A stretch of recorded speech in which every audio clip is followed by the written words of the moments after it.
It's spinning. Broadcast is live. And hold on. Start the intro. I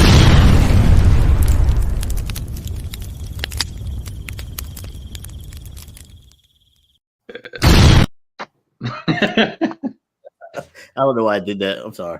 Are we good? We got 4 watchers. Let's go. Nah, I'm joking, man. I'm joking. I'm going over and checking on my channel. It's live. I'm live on mine? Fantastic. All right. That's going to be funny. All right. Yep. I just saw the notification for you going live as well, brother. Looks like we're getting up and running. Okay. We got 12. Right. We got 12. It's growing. Yep. Let me check something out real quick. Hey, what's going on, everybody? Just bear with us. We're trying to make sure we get some watchers in here. So, yeah, we're going to give everybody a few minutes to get into this live cast here if you're already on. And from there, we'll probably kick things off right around 7:04, 7:05. So if you got to make a bathroom trip or any of that kind of stuff, get yourself a drink, get comfortable. Ooh. Well, now's the time. So I think next time when we do that, we could upload a video and put a video clip in there and have them watch it for the time being until we come back. Like our weekly summaries, man. That would be kind of sweet to have in here, you know? Yeah. Whoever catches something. Yeah, right.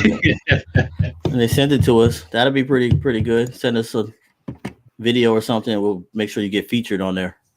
Let's see here. Shoot. Well, while y'all waiting, I'm gonna go. I'm looking for a way to. There we go. I'm at my lake now. I'm joking.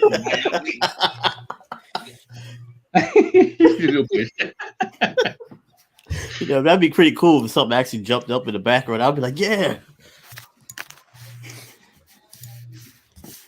All right.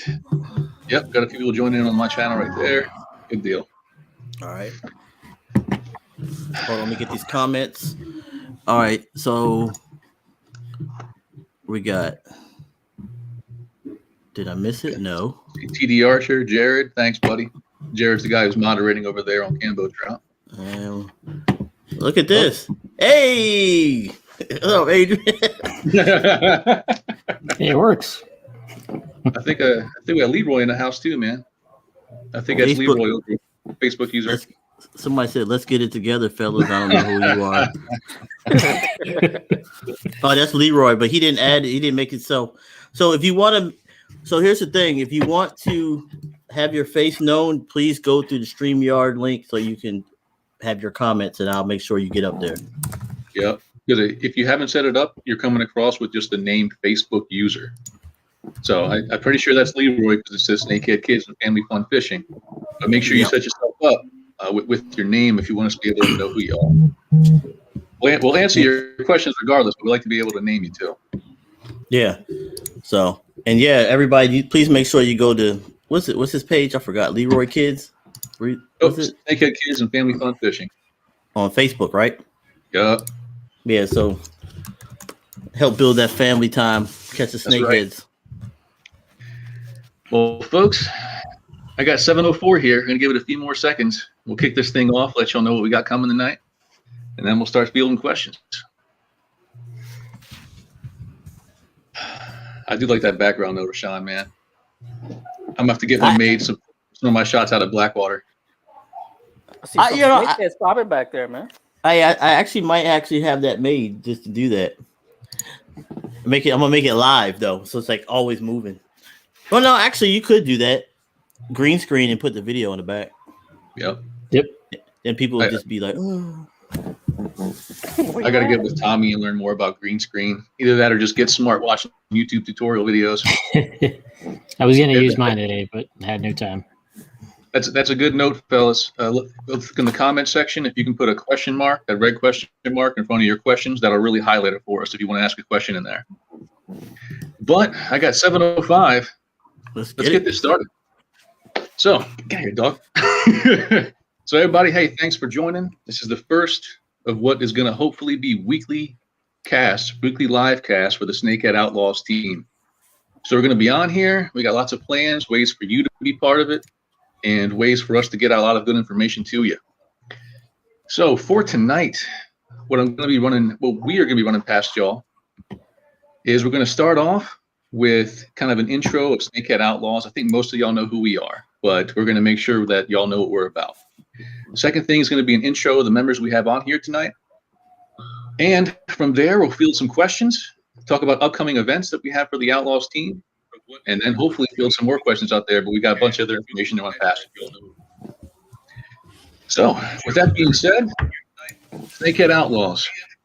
Our mission, our goal, aside from just loving fishing, we're all a bunch of guys who are very passionate about snakehead fishing and helping others get into snakehead fishing. Aside from that is really to help teach people how to be more productive anglers out there, good stewards of the environment, and really educate people on snakehead fishing, because we see snakehead as becoming one of the premier sport fish out there. And they're a very controversial species right now. They probably will be for at least another decade or two, but they're not going anywhere. And from the admirable qualities they have, how much we just love fishing for them, we really want to get to a point where we can develop a community that values the species and loves to enjoy the time on the water. Fellas, did I miss anything? Jump in there. No. Did I miss anything? You good? Well, honestly, the only thing I think of is there's a lot of drama with the stuff going on with the stuff with snakeheads. People fighting for spots and stuff like that in general. So you got to be courteous. I feel like we just need to be courteous to one another, because people. I tell you, battling Blackwater, me and Kevin were fishing, and we only had 5 feet apart, and this dude and his friend come jump right between us, start casting. Like, come on, dude, really? So it's not no respect. It's like shoulder to shoulder, and nobody we all can catch enough snakehead down there to catch. So I mean, it's not like if you can't fish, it's not my problem. I'm sorry to say it like that, but at this point, it is. So. But it's like the Conolingo pool up at the dam, shoulder to shoulder, like you're salmon fishing sometimes, which is why I prefer a kayak. I'm more than happy to see people out there and give tips and everything, but man, sometimes it gets crowded. So that's the mission of Snakehead Outlawz, is to build a positive community around what's an incredible species in snakehead. But aside from that, hey, Haslife, how you doing, man?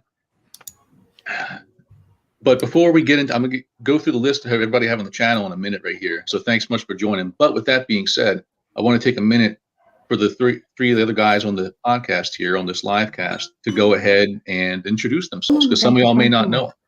So Rashawn, go ahead. Then we'll do Joel and Tommy. Hey, what's going on? Rashawn, Infamous Fishing here. I'm probably going to say I'm the frog king. I own probably every frog there is on the face of the earth. I know some other people that have frogs too, so I'm not going to say I'm the only one, but I like to frog fish a lot and chatterbait. That's like my go-to when I'm not catching anything. And that's really it. A prior service. Nothing else to really say. All right. Joel, hit it, man.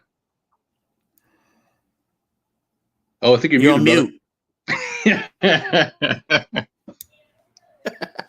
Damn, I'm a rookie. I'm sorry, guys. Hey, that's Chrissy voice, man. Go ahead, dude. All right.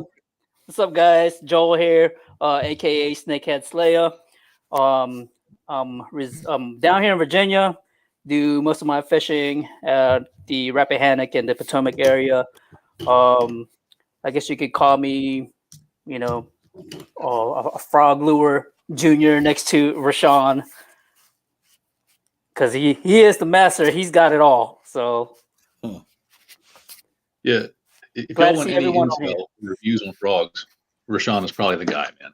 He's probably the guy. Yeah, because I take them all apart. And put them back together. And take them back together. I ain't gonna lie. I'm like a surgeon. Another person that's good too is Doug, but I don't know if he's in here, but go ahead, Tommy. We'll talk about it later. Hey, what's up, guys? Tommy. You guys probably know me from Tommy Tech Outdoors. Fish for pretty much everything that swims. You'll see me do a lot of fishing, crabbing on my kayaks. Probably know me a lot for all of the Hobies that I own, but I've become addicted to snakehead fishing, and that's why I'm here. So, I'm Tommy, and I'm addicted to Snakehead. He's like that dude off of Medicine Society. I got these cheeseburgers, man. You remember that? Oh, dude. All right, so let's see who we have in the chat here. You got Connor Argus. What's up, man? Let my hair down? I might do that. While Adrian's out of the room, I might be able to get away with letting my hair down, man. Oh, there we go. Haslight, Jake Nouse. What's he got in here? I see a bunch of other guys in here. If you missed this before, I see good morning from the Philippines, and it's great to have you on here. But I don't know what to call you. It just says Facebook user right now. Oh yeah, go ahead, Rashawn. Give it. This guy right here. Hey, I'm gonna tell you this. Greg Hall can fish. So all you guys that were complaining about stuff, he said, put your money where your mouth is. This dude can fish. That's one of my good friends. I'm not saying that because he's my good friend, but the dude can fish. And if you ever need some knowledge, ask him some questions because he catches bass, snakehead, smallmouth. So, hey, what's up, Greg? I had to put it out there. We gotta get Haslight too. Sorry. I see Evan Pritchard on here. What's up, brother? TD Archer. I think that's Brett.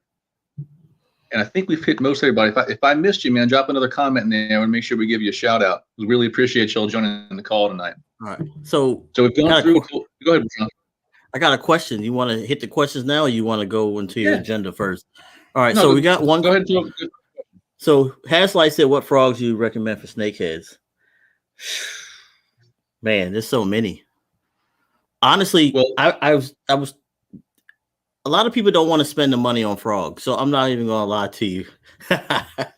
So, depending on the hookup ratio, I like the Spro frog is really good. I'm a big fan of Teckle, a huge fan of Teckle. But we also, we got the snake charmer is pretty good. Now you can see it. That's some good camera clarity right there, bro. Yeah, and then here's the custom Teckle I made that I use. I honestly, I think what I use Teckle a lot for everything, pretty much. But there's a lot of good frogs out there, and I know anything will catch snakehead. The thing is, you need to worry about your hookup ratio and your hooks. That's the biggest, biggest, and the Spro popper too. Yeah, Jake, appreciate that. I'll go more into that later, but I don't want to talk about all that the whole time. So now, regardless of the kind of frog you're using, there are ways to increase your hookup ratio. So there's a few points on there I want to hit really quick. Check your frogs when they come out of the box. If the hook is sitting just horizontal, just like a flat horizon, that's not good. You want to take a pair of good pliers, bend the hook angle up slightly. Having your hooks angle, like some frogs come out of the pack with a good hook angle bending up slightly. That'll increase your hookup ratio. Same thing with making sure that your hooks on the back, like the little frog like this, you can even bend them slightly outward if the body of the frog you think might be blocking it. Now, you got to be careful because if you bend it too far up or too far out, you're really going to decrease the wingless capacity of the lure. And then you're going to spend a lot more time picking grass off your lure and getting hung up. But hey, we got Jesse James coming in. What's up? I got base. But just let you know there are things that you can do to increase your hookup ratio on the frogs, regardless of the brand. All right, what are the questions we got out there? Any more? If not, then I'll go ahead and dive in. Oh, there you go. That's a question. I feel like that's a question for Jesse, but we don't have it on here yet.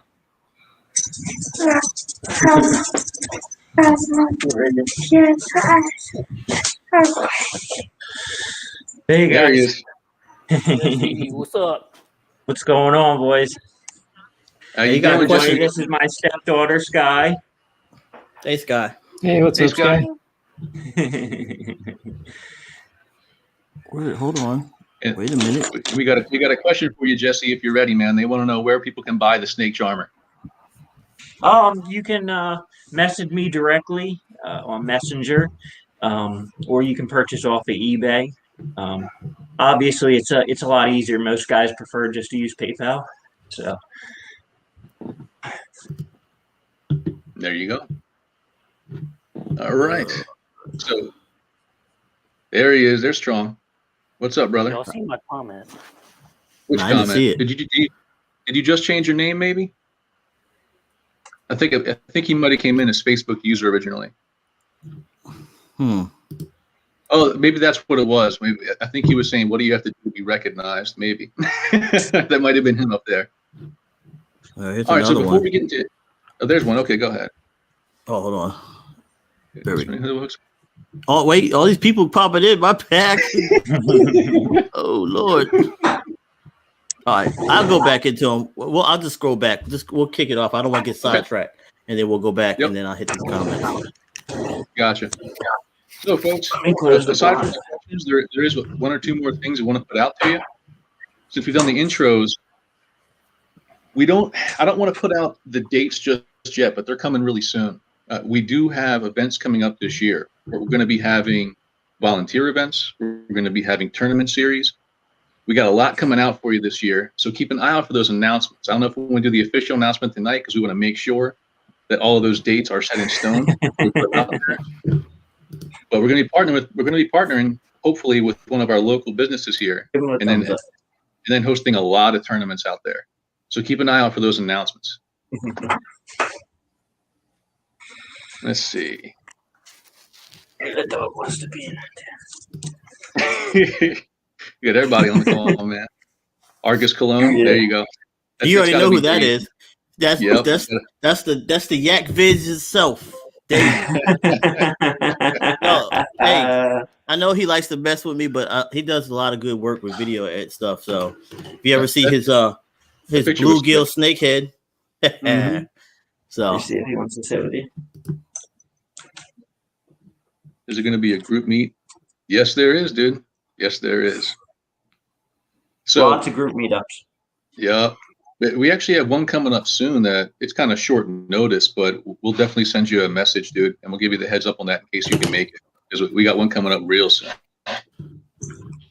All right. So here we go. it looks like you got a question you want to bring up real quick? I see a few of them over there. There you go. So when you're working a spot and nothing is biting, how long do you go between switching lures or switching spots altogether? That's a good question. Anybody want to jump on it? Hey, so I noticed, and this was brought to me, assist from Kaz.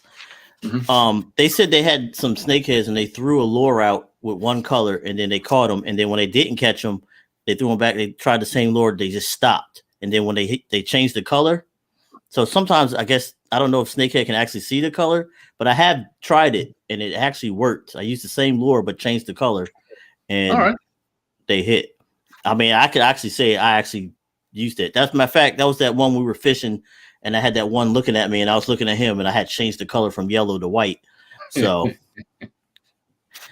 you could try it. Yeah, I haven't tried switching the colors yet, but when I go out, I usually like to have at least 5 rods rigged up because I like to have my topwater frog or mouse, your inline spin. Well, inline spinners early in the season, but I usually switch over to like the SS Custom Baby Cobra spinnerbait, chatterbaits, have that lure class tied on. There you go. There's your inline spinner right there. And aside from that, I usually like to have a buzz bait. I love a buzz bait bite. But the reason I tell you about all the different rods I like to have rigged up is so that if I want to switch between different lures, I can do it really, really, really quickly. Because one of my favorite ways to do it is take my kayak, put myself parallel up against the shoreline, cast along the shoreline with buzz bait, chatterbait, like some kind of moving bait. But I'll also have right next to me a rod with a topwater frog or mouse, because the buzz baits, those moving baits, they're great for covering water, but they're not really great at covering those really tight ambush points. And that's where like you have little cuts or coves. That's where you want to have that topwater frog or mouse rigged up. So that's kind of how I attack an area to see what's biting, is to have multiple rods rigged up and then use those different lures interchangeably. And then, I'll keep covering water, but I'm using different kinds of lures to cover top water hit. I'm covering the mid column hit. I may even have like a Texas rig crawl type bait. If I'm fishing on the bottom, like over on the Bush River, I've done pretty good on that. So hopefully that answers the question. But fellas, if you want to weigh in on that one, go for it. Yeah, I use the same technique, Stephen. So I'll have about 4 to 5 rods rigged up with different lures, frogs, spinnerbait, chatterbait, a mouse, a different color, just to save me some time. I'll hit up that one spot. I'll stay there for like 10 minutes. If I don't get anything, I'll move on. Greg said he sat on a mat for 2 hours and caught 15 snakehead. When they stopped hitting, he switched colors, and then the frog fires them back up. And I tell you, if Greg is saying that, especially, then I'm definitely this is definitely another quiver. I told you. Yeah, I've been fishing on a boat with him, so I know he can fish. He's been out there with me, so man, he's a great dude, man. Great dude. So there's a great tip for y'all that I never heard before: is switching up colors if they stop biting, man. That's a great tip. Yeah. Hold on. All right, what else we got out there? I actually have one. Let's take this back because everybody else could be like, well, you need a spotlight in a bow, and then you can catch them at night. I mean, I'm not trying to be funny. Oh man, you done did it now. That's another topic, man. Open the can. Oh boy, there we go. But I have used them. At night. I used a Z-Man popping shad with a bass. I put a hole in it and put a Bass Pro brass rattle, and I actually was fishing the mat, and I actually caught a snakehead on it. I couldn't get it on video because you can't see nothing. So, yeah. I mean, I've done well right up until dark, but I've never done well once the sun goes down. It's pretty much over, and we call it quits. But we'll fish right up to the cusp of dusk, and we always do really well. But once it goes dark, it usually shuts down. We've never done well at night at all. So Donna. So Donna, as you said that you're still missing them, how long are you waiting for your hook set? Because I know we all have, right, Tommy? Hook set the hook really fast. Yep. Yeah. I mean, that is a problem. You always want to, when you get that top water bite, you want to always do a 2-second count before following through with your hook set. And if you're fishing a subsurface bait, you usually look for the bubbles. I know that's when they usually release their jaw and relax. When you see the bubbles, that's always a good telltale sign, and that's when I'll hammer them home, and it's worked well for me always. So It's great tip. What are y'all throwing baits after a cold front? Baits to throw after a cold front.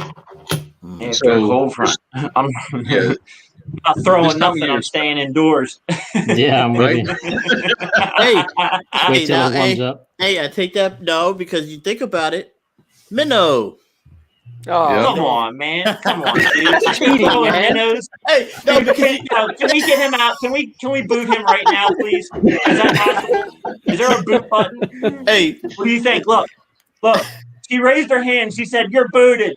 No, but you got. But you got to be realistically, because you think about it. You got a lot of people that don't. I didn't realize a lot of people don't like using lures and don't throw it out. Yeah. And just and they don't like to retrieve. Yeah. So if you want to take it, I mean, Steve posted a video 2 weeks ago. Yep. When it was cold, the water was well. It wasn't cold, but it was decent. Yeah, it was a warm day. So it was one of those days where, and if you watch me, you hear me preach it a million times by now. But when you're in those colder months, right, you're hanging there with me. Look at the camera. But the video you saw me in for my first snakeheads of the year, that was after a 2 to 3 day warm spell. So if you're in the spring when it's still cool, or you're in the fall when it's getting colder, if you look on the forecast and you see that warm spell coming through, try to hit it on that second or third day.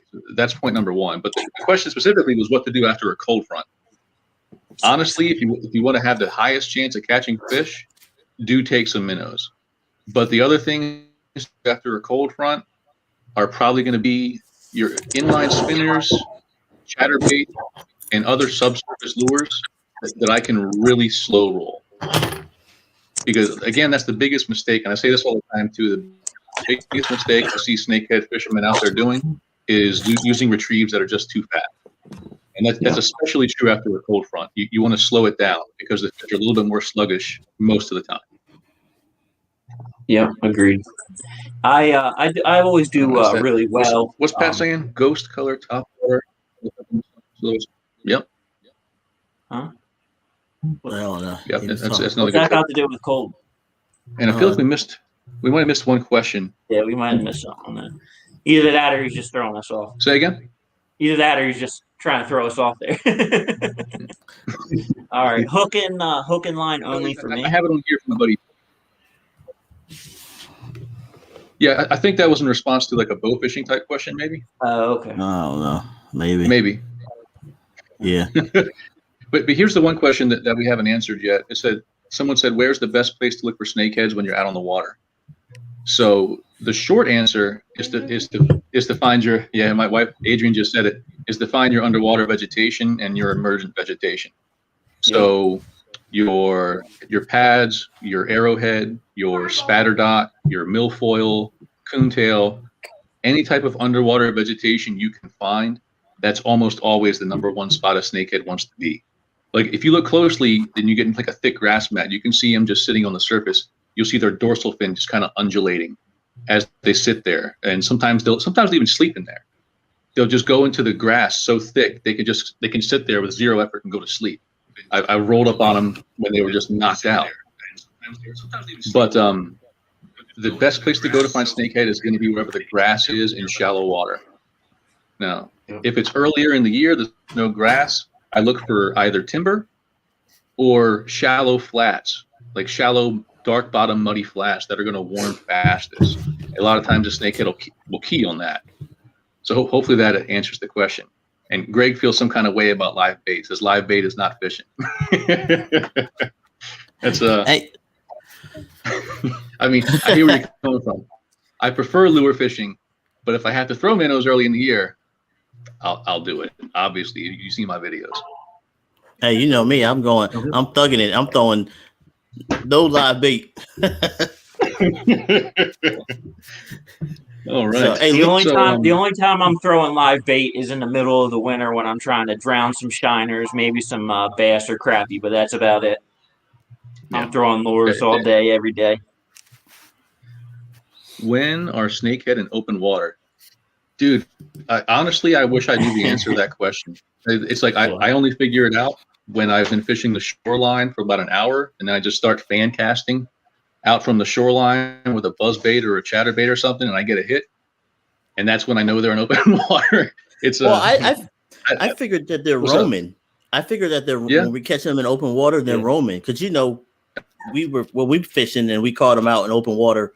There was really no grass, so they were just roaming around trying to eat. That's the only thing I could think of, especially with everything else. Because I have seen them roaming with bass together, and everybody said they don't swim with bass; they eat them.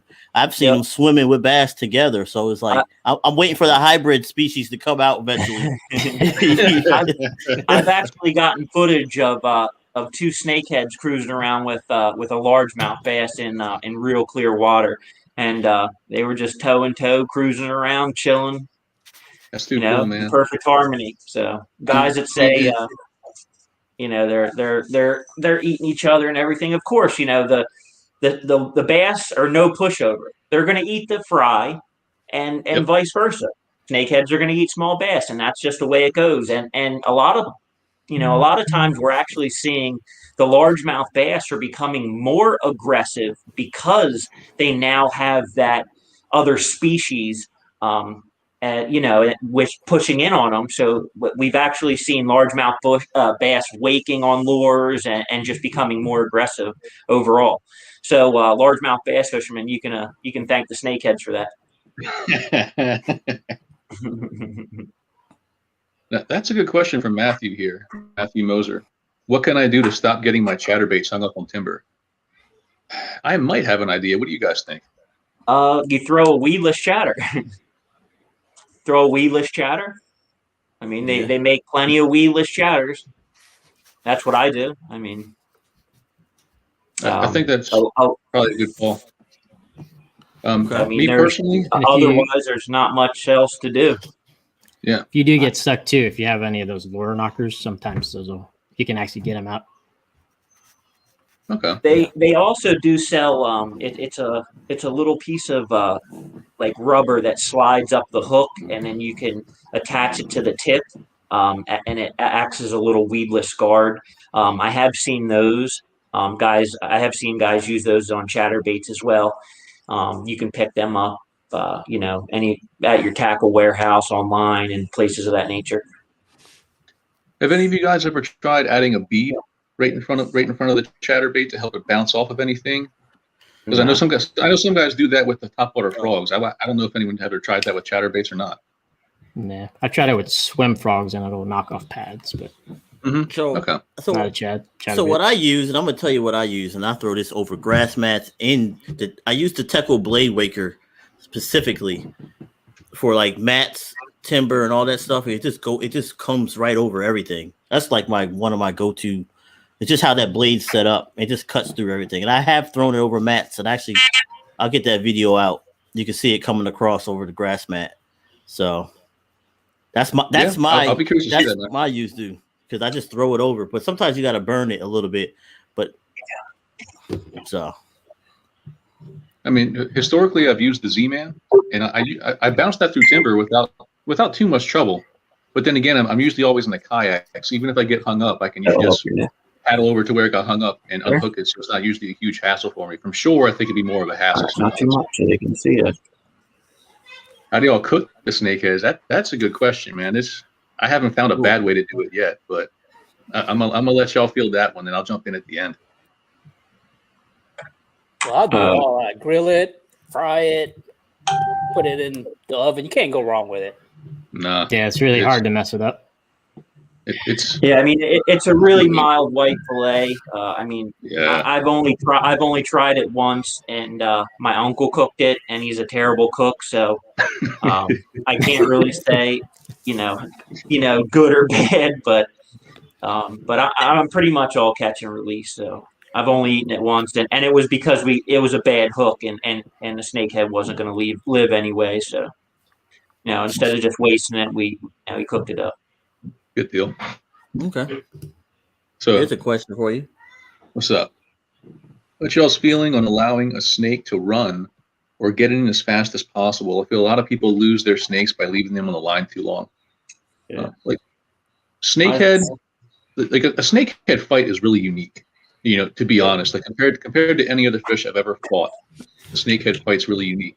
They're not going to pull like a red or a carp or anything like that, unless you get a really big one. Then you get some pull going. But generally, with a snakehead, you might get some crazy jumps. You're going to get massive head shakes, and then you're going to get that kind of death roll action. Yeah. I do not play my snakehead out. I mean, I don't horse them in necessarily, but I certainly don't play them out. And part of that when it comes to snakehead gear, I recommend at least 30-pound to 50-pound braid. And you're talking at least a medium heavy rod. And if you have that kind of gear, then with all except maybe the biggest snakeheads out there that you're going to hook, you should have no problem getting them in, fairly quickly. But the longer a snakehead's in the water, you're absolutely right. The better shot you got at losing it, because the range of motion they have on their head shakes is just so big and so violent. And with those death rolls, they can pull a hook really quickly, man. So if you are losing a lot of snakehead and you're reeling them in slowly, I would stop that unless you enjoy losing snakehead. It's a good question, good point. Yeah, all day, and you always want to crank that drag down. You don't want to give them any drag at all. It's snakehead fishing is more of a fight than a battle. And I've had snakeheads completely twist up a 5/0 VMC hook, a 5/0 owner hook, like a pretzel, doing a death roll. I've got a few of them on my wall that just look like absolute pretzels, and I put them up on the wall just as reminders, and but if you play with them, they will take you to town. So yeah, and they will dive into mud or cover or timber or anything that's near them. They're extremely good at that. They're extremely good at getting you into a mess. So You wanna horse them in, and that's why it's really important to have the gear and the setups to do it properly. I know for my spinning rods, I always go with a 7-foot heavy action, 30-pound braid, Shimano Sedonas, 2500s. For my bait casters, I have 2 medium heavy setups, 6/8, 50-pound straight 50-pound braid, and then I have 3 7-foot heavy actions, also 50-pound braid. The 30-pound braid on my spinning setups, I always go with a 50-pound braid leader. Always, I do not play any games. You do not want to get that dragon on there and lose them, because I promise you, you will never not put a leader on there ever again. Did we answer that last question, Rashawn? I didn't know if we answered it or not. Who ready for this new Snakehead song? Oh, dude. You already know who that is. Yeah. That's something we got to play as some bro neck at some point, man. Yeah, we need a little bro neck action. Go ahead. Hey, Steve, we can give them a bathroom break and you can go ahead and play that song. Yeah, let's do that. Let's hit this question. Let's hit this question, and then we'll go ahead and try to get that song up here so we can watch that. I love that song, man. This is a tough one here. Yeah. So, how do you guys fish snakeheads when they are spawning and not hitting anything you throw at them? I have my answer, and you'll go ahead with that one, man. People have heard my answer, I think. Go ahead. Shoot, man, I'm throwing this. You know what? I think I have caught one. I had them grab the lure and literally move it out of the way and drop it off and swim back. When they're spawning, they are extremely cautious. They are extremely tough to catch. So you kind of plan your trips around and watch it closely, because 1 minute they can be spawning and the next they pop. So you got to watch it extremely closely, because one day they're spawning and not biting anything, and the next you have fry balls and it's game on. So you need to watch it extremely closely. But as of catching when they're spawning, it's few and far between. I have caught when they are spawning, but you work for every fish that you will catch. So. But yeah, it's. I mean, for me, when snakehead are spawning, a bunch of amateurs trying to talk snakes. Yeah, I don't know, man. There's always going to be one troll. If somebody can boot whoever that is, man, go ahead and boot him, man. Why don't you just see yourself out? Yeah. A bunch of amateurs trying to talk snakes. Yeah. Just some troll, man. Don't even feed them, bro. Don't even feed the troll, man. Go let them live their sad little lives. Let's just move on. Yeah, right. That was Matt Palm. Oh, okay. All right. Of course, Matt Palm's got a bust balls. Joker. Okay, well. Hey, you know what, Matt? And I know you hear this. Guess what? Oh, dude. I accept your challenge that you gave me on the amped up pond. So when it gets warm, we can do it. I accept your challenge. Are you throwing any other challenges out there in the world? I said we do a one lure challenge with everybody. Yeah. You only can throw one lure. One lure. You get pick one. Yeah. He said it's on. Bring your boys. Okay. Yeah, all right. Hey, Rashawn, someone asked in the chat. It's on. Bring your boys. All right. What do you say, Steve? I'm trying to go through all these questions. Yeah, somebody in the chat's asking how they can set their Facebook, how they can reconfigure their Facebook username on this live feed here so that it actually shows up with their name. Oh, shoot. It's a link. If you don't click on the StreamYard, it should pop up. There's a link for StreamYard, and it'll allow StreamYard to see pull your username on up. Pick your head up and give them a thumbs up. So it might be a good time to go ahead and take that little break and pull up Bro Next Song, man. And then we can give people a chance to try to figure out their names too. Yeah. So because I want to get a lot of these questions. And I'm looking at some of these questions, and I want to cover them. Hey, also during the break there, I'm going to go ahead and pull the banner that Eddie did for her and the logos.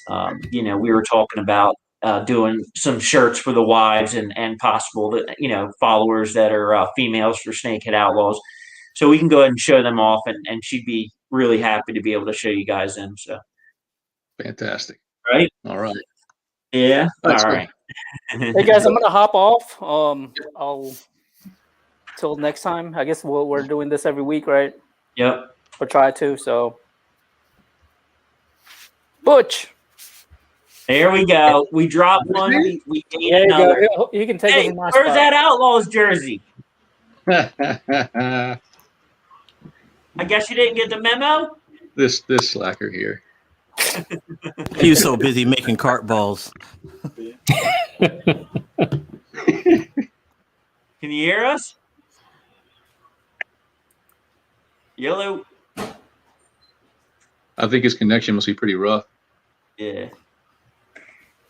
What do you got? Dial up there, buddy? What's going on, guys? Yeah. Hey, Oh, there we we go. go. All right. there we go. Hey, where's the jersey I at, live on an man? island, Jesse. What? What is that? I think he said he lives on an island. Uh, I just got. You're breaking up, brother. We can't hear you.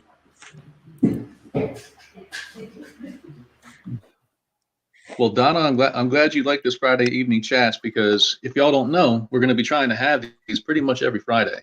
Yep. You know, Yep. same snake time, Thank same you for snake joining place. us. I'm having trouble pulling up Bro Next Snakehead Anthem, man. I know I have it saved here somewhere. I'm having trouble finding it. Any of y'all got it handy?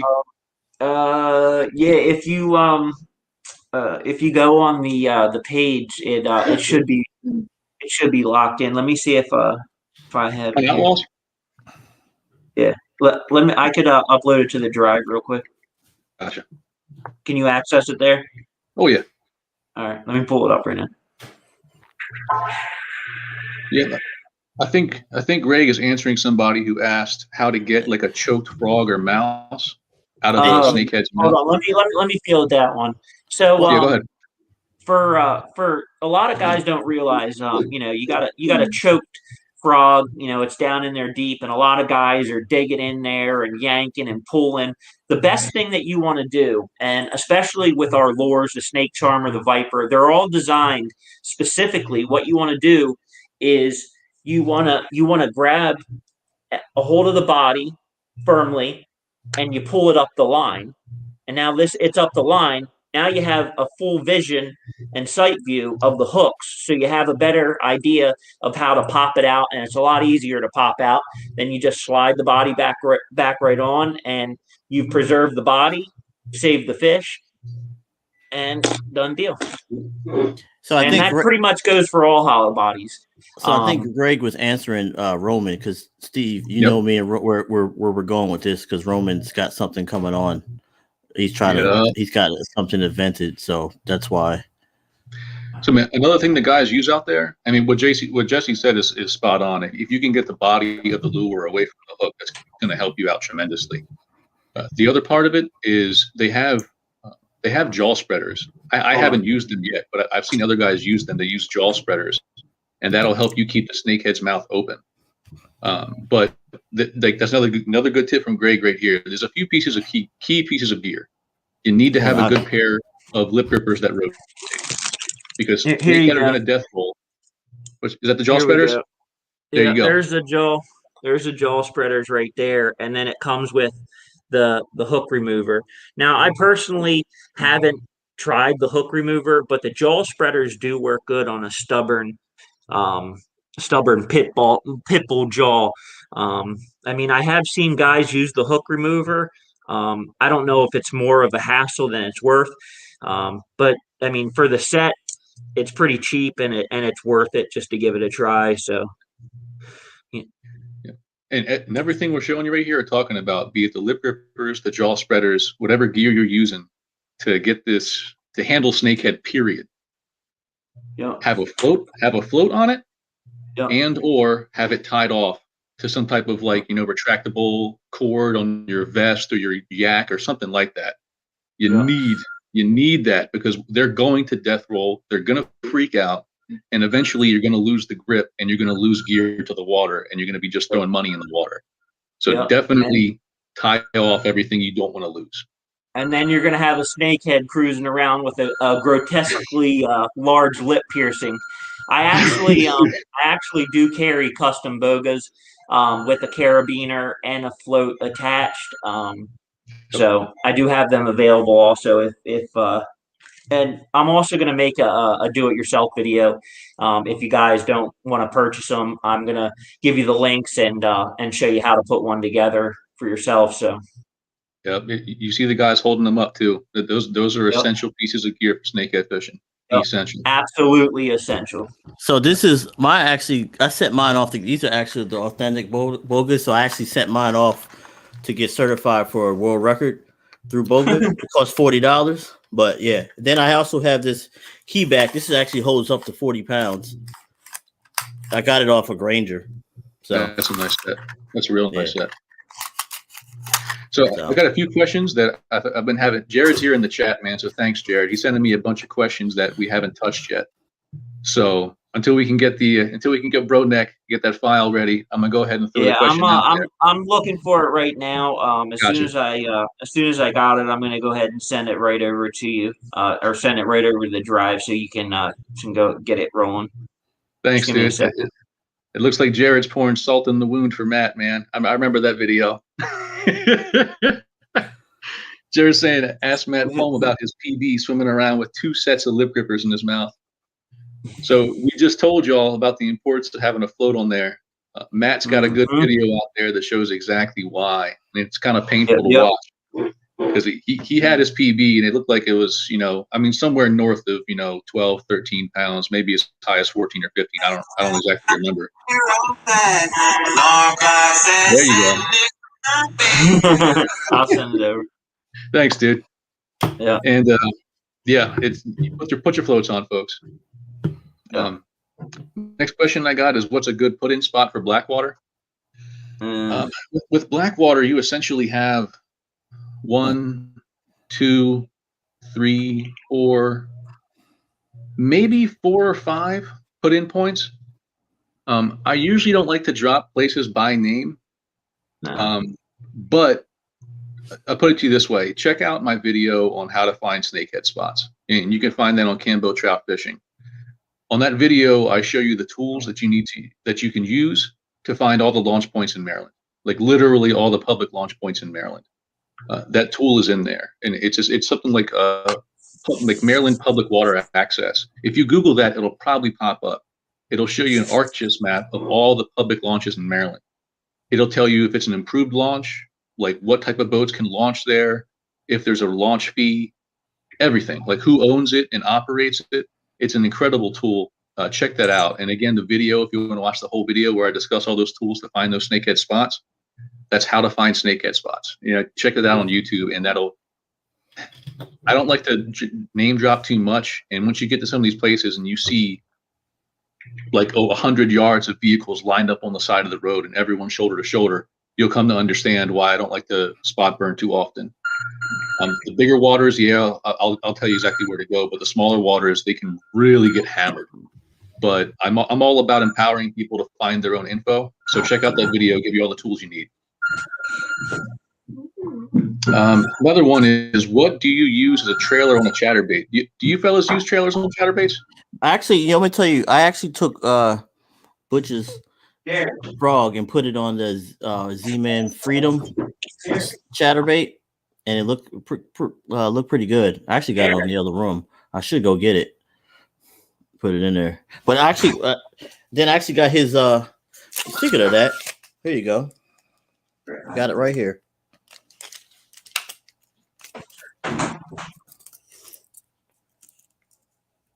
Chatterbait. There you go. And I'm partial to paddle tails and paddle tails of various kinds.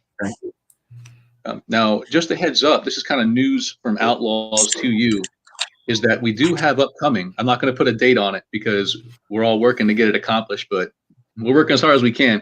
But it's a series that we're calling Snakehead 101. And we're going to run through all the lure classes, all the gear, from kayaks to rods, reels, line, and the individual lure classes, how to use them, how to rig them, how to throw them, how to work them. That's coming up soon. So when it comes to how, I want to give you that heads up, keep an eye out for it on the Outlawz channel. But for me personally, with chatterbaits and trailers, I do like using trailers. Some guys don't like using trailers at all. Greg says rage swimmers. That's a great option. I've used a lot, but I think one of my favorites actually might be the Z-Man soft plastics, because the Z-Man soft plastics are incredibly durable. A lot of the other paddle tails that I've used on chatterbaits will end up getting bitten off in short strikes, which is really frustrating. But if you like, there's one big advantage of the Z-Man soft plastics is that they're really durable. I still have to throw butches though. I haven't used butches yet, and they feel really durable. So come Sunday and then next week, I plan on throwing butches out there and give those things a field test. Someone else asked, is there an email for meetups? There's no email yet. So just keep an eye out on the Outlawz page on Facebook and on the Outlawz channel, and we'll get you that info out there. Yeah, Snakehead Outlawz Elite YouTube channel, as well as we have Instagram at Snakehead Outlawz and our private Facebook page. And another question we got is, what's the best tip for a new angler targeting snakehead? What do y'all think, fellas? The best tip for a new angler targeting snakehead? Well, Don't get frustrated. Start slow.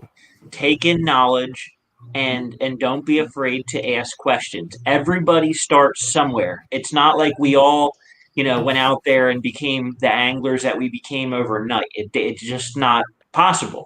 And we all learn by asking questions and learning from the people that were better than us. So do not be afraid to ask questions. The only dumb question is the question not asked. Great answer. Any more tips out there, fellas, for our beginner snakehead anglers? Well, aren't we going to be doing something one day for the anglers?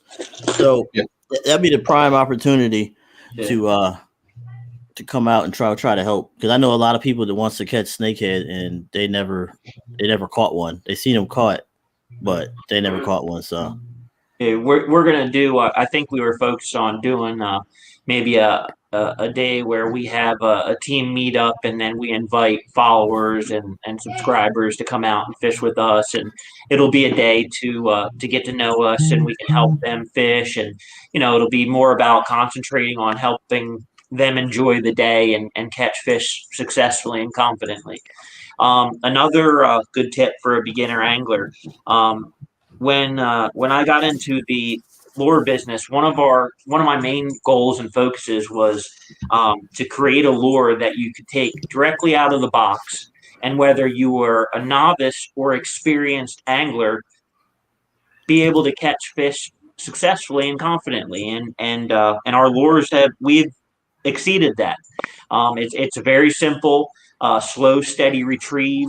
The hookup ratios are incredible on the lures, way better than your average hollow bodies. So for your newer anglers, the snake charmers, the vipers, they'll put you in the direction you need to be, for sure. And there's a recurring theme that I'm seeing in the chat. Remember, and I appreciate that, guys. Like, all the advice y'all are putting out there in the chat right here, that's part of building this community. So first of all, I want to say we really appreciate it. But the recurring theme that I see, and I'm very happy to see it, is slow down. Like, if you're a new snakehead angler, be conscious of how fast you're retrieving your lure. Correct. I retrieve my buzz, whether it's a chatterbait, an inline spinner, a buzzbait, whatever it is, I'm going to be going and reeling that as slow as I can while still making sure the action looks good on the lure. I slow roll almost every moving bait that I use. So for new snakehead anglers out there, slow it down. These aren't rockfish. The bites are similar largemouth. They're not even really largemouth. Slow it down a little bit. All right, that's probably my best one. And there's a good question. When will the first spawn? Actually, you want to handle that first? You want to handle Richards? Go ahead, Rashami. Go with Richards. He's from, what's he say? Experience the trailer and match the color of the skirt. Yeah, I try to match I take that back. If I'm throwing white, I'll throw a pink. I'll throw something pink on the white just to get that shocker color. That's just me. Everybody else I know try to match the color to the chatterbait. I'm a big fan of throwing crazy colors, so I like to have that contrast between the skirt. Yep. Like I like bright colors like this. If you think about like the coloration on a bait fish, like a bluegill or a yellow perch, a lot of times they'll have a highlight of color on the end of their fins. Like on a yellow perch, it'll be orange. On bluegill, sometimes it'll be like a light blue color. And it's the same thing with other kinds of bait fish. So having that kind of attractor color on there to go with the white, I think is usually a good call. And someone asked, when will the first snakehead spawn be? And honestly, that's not even a time of year I like to think about, man. I dread that time because the bite just gets so freaking hard. But usually the spawn, like if you haven't seen it before, when you're out in the water, you'll see movement in the pads or in the grass, and you'll see bubbles coming up, like big bubbles in mud. And that's the snakehead tearing up the vegetation and creating the depression in which they'll eventually lay their eggs. You'll usually start seeing that sometime in May. And I say sometime in May because it's going to depend on that year. We've had some crazy years recently with temperature swings. But usually it's sometime in May, and then it'll last through about the middle to the end of June. And that's usually one of the most challenging times for rod and reel fishing for snakehead, just because when they're spawning, they have spawning on the mind and nothing else, man. It's a tough bite. It's a tough bite. And the next one I see is, are any of you doing the anglers tournament this year? And I assume by anglers he means like anglers, fishing. Monster snakehead hunt. Look at Rashawn. Look at his face. So it's like, I'm not gonna lie. It's like as generally speaking, as a rule, I don't do kill tourneys, but that payout is huge, and I'll be doing it this year because honestly, you can do a lot with that money in terms of family, dude. That's a big payout. So when I do that, if I'm doing that tournament, and I did this before, and it's a kill tournament, I actually give them to the snakeheads to people that really need food. So I don't really I'm a catch and release guy. I really don't eat fish unless it's like I'm bougie, so I eat like that rich fish. So I don't eat fish, but I'll give it to somebody that eats fish and they need the food and stuff like that. So that's how I usually go. Other than that, you'll see me releasing, and I know I get a lot of people saying, "Why you release people to kill them?" So yeah, I'm not a killing animal guy. So no, for snakeheads, for me. And it may just be because snakehead can breathe atmospheric oxygen, so they're able to maintain like a much sharper consciousness. But when I look into the eyes of a snakehead, I feel more looking back at me than I do with pretty much any other fish that I catch. And again, that might be due to the fact that they're not becoming oxygen deprived like a lot of other species are when you're handling them out of the water. But if you watch my channel, you know that I release the vast majority of what I catch just because I love the species. From their qualities as parents and everything else, I just think they're an incredible species. I mean, they taste great. Don't get me wrong. I bring home fish for my family, but I release the majority of what I catch. No doubt about it. Dave, tell them about my reaction. You saying that? You can tell them that. Yeah. Any tips for using weightless flukes? What you guys got? That's a follow-on bait for me. Yeah. So definitely that's I don't think we've gotten into that yet. But yeah, that's always a good follow-up bait. If you're fishing with a hollow body and they miss it once, twice, then you always want to have your follow-up bait, whether it be a swim bait with an underspin. But I always like to go with a pink fluke as my follow-up rod. And sometimes if they miss it twice, I'll even drop that rod and cast out my follow-up bait. And that was actually Joe Bruce. That was always something Joe Bruce believed in big time, and it paid off for him. So I'm a big believer in using the follow-up bait. That's a great tip. I mean, I sometimes throw flukes. I'm also partial to the Mega Bass Spark Shad. Mm-hmm. And like I said before, Real American Fishing. We got one coming, right, Butch? It's coming out this year too. Yep. Yeah, we got one. Hey, me and Butch been talking about it. I already ordered the mold, so Yeah, be ready. I love the action on the mega bass. Unfortunately, it's like one fish and it's done. And sometimes it's not even one fish. Sometimes it's you hook it a couple times, and it's toast. And I actually came across the X Zone Swammas, and they have an incredible action. They have some great colors, and they're similar to the Mega Bass, and they hold up a lot better.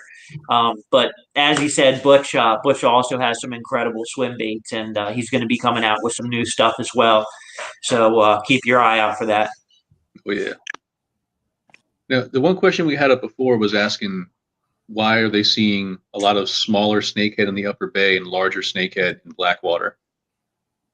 There's two. Yeah. Go ahead, Rashawn. No, I would say, well, one, you can't. Was it one because you can't even bow fish them down there? You can't hardly see in Blackwater, right? I mean, you can. I know you. I know somebody that can do it. He's like got like a X-ray vision. I'm just, you know who I'm talking about. Yeah. So, but that's what I'm thinking because Blackwater is you can't really see them if you're bow fishing them, and they can go so many places. Yep. I mean, there's two main factors when you're talking about the size of fish. One's going to be, or maybe three. One's going to be population density. Another's going to be the fishing pressure in the harvest, and the other one's going to be the invasion stage that you're in. And so I'll start with the third one because that's the one that sounds the most confusing. What they talk about in fisheries management, fisheries biology with invasive species is what's called an invasion stage, and that's when that new species is first getting into the environment. The Upper Bay is younger in terms of how long they've had snakehead than Blackwater. So that's probably one reason you've seen smaller snakeheads up there. Another reason that Greg just put there, you can see that comment highlighted. They bow fish the heck out of the snakehead over on the western shore in the Upper Bay. So harvest pressure is one thing. The other thing is how long the snakehead have been there. But with that being said, I've caught snakehead over 30 inches, many of them, on the west side at this point. They're making a lot of inroads here on the west side. Just my recommendation is to get yourself a kayak. It doesn't have to be a fancy kayak. It really doesn't. That's one of the beautiful things about snakehead fishing is that it's a very low cost kind of fishing. You don't have to spend hundreds of thousands of dollars on gear to go snakehead fishing.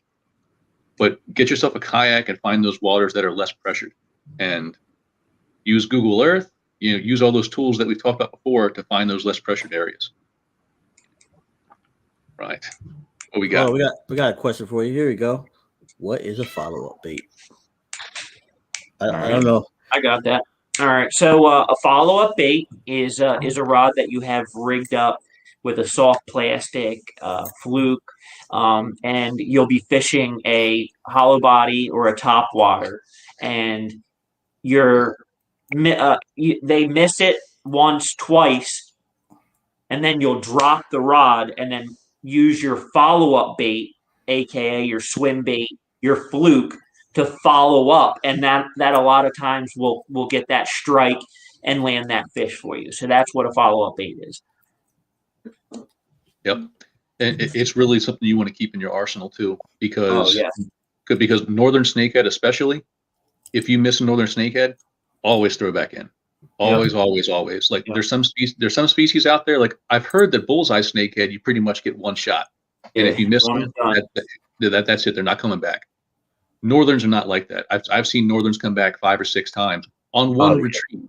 On one single retrieve, they try to pop it, miss. Try to pop it, miss. Try to pop it, miss.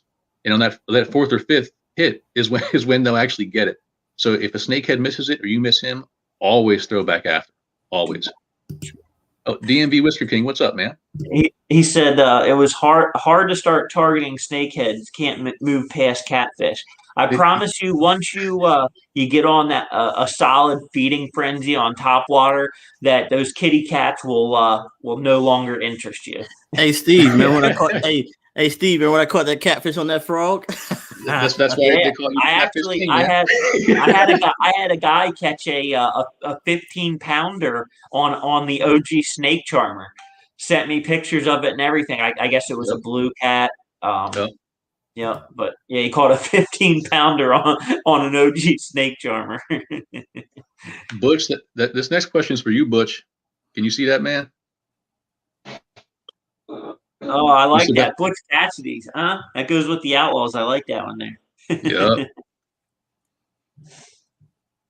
His connection's coming through pretty rough. I don't know if he can get his Can y'all voiceover hear or me? not. Oh, There go ahead. we go. So if let's go ahead and field that for him. You can contact him directly. You can send him a PM to purchase his baits. I know he does a lot of custom colors. So if you like custom colors, he's your man for the job. So if you think of any color, he can do it. There you go. And do you guys ever use snap swivels? My answer is yes, but only with some lures. What about y'all? I do all the time. Absolutely not. I do all the time, and Really? I only use the JDM snap swivels because they hold up. Trust me. I mean, If it holds up against I the don't want red, the chance.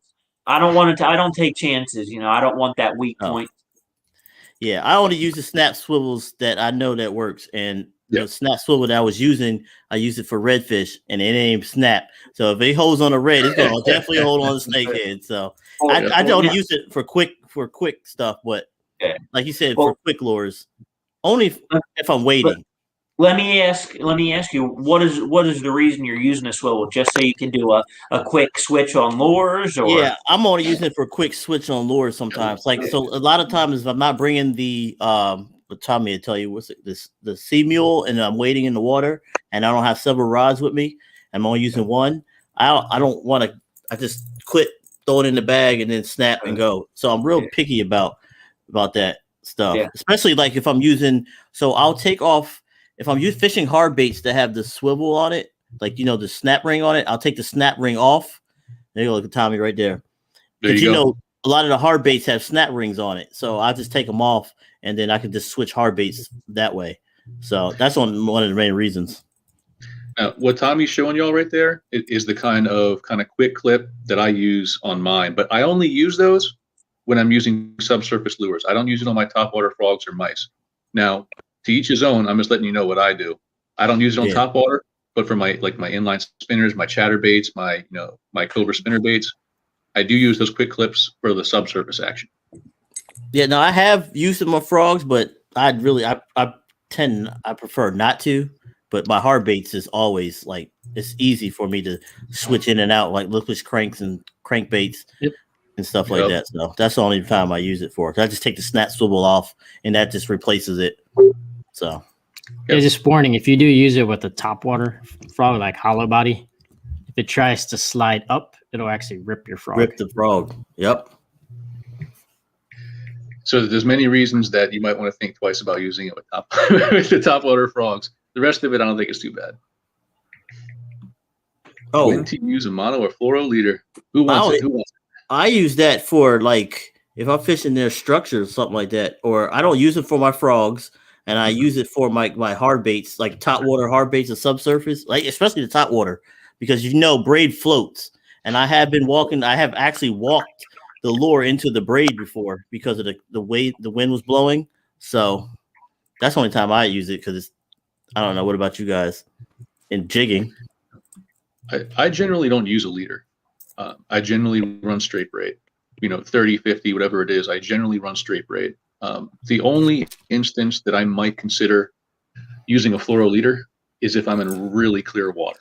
Like there's the Little Patuxent, the water there is, gin clear. I might consider it there, but I'll just put it to you this way.